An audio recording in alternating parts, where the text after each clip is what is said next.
Hey folks, Dan here talking about the S70 Blade that I've just bought for some bonus storage in my PS5, but also compatible with PC if you wanted it for that.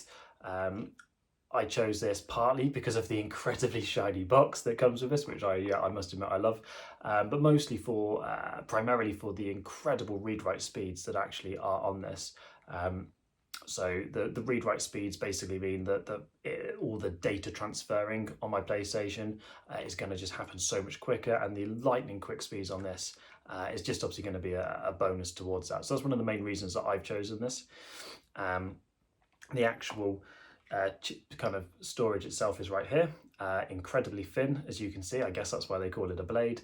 But you've got the storage just here. Okay, so this bottom one is the storage, and this one at the top is the optional heat shield, which you can install if you would like. You don't have to, but I think it is recommended, and it's obviously a bonus that this one actually comes with the heat shield for you. Not all of them will do. All you will do is peel this off. It's like the back of a plaster. You just peel this orange off, you rest it on top of this, and then you screw the whole thing into the PlayStation. That's literally all there is to it, right? And this heat shield here will stop the heat coming off this and just potentially causing other technical issues. So it's great to have that as an added benefit, and I know I'm going to use it. So the seller on Amazon, the actual producer of these, actually has a really clear guide as well on exactly how to install this.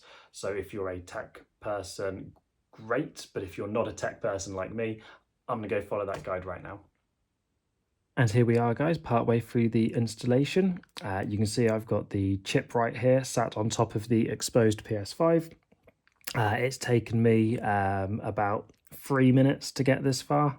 So it's really, really simple. Like I said, just following those instructions.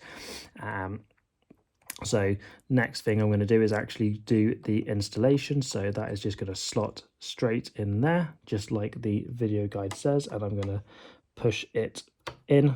There we go. So just a small click. And the final bit now to lock it down is putting the little screw back in, again, as per the video says. So trying not to get my hands in the way of the camera as I do this. I'm just going to hold it down with one finger whilst I screw with the other hand.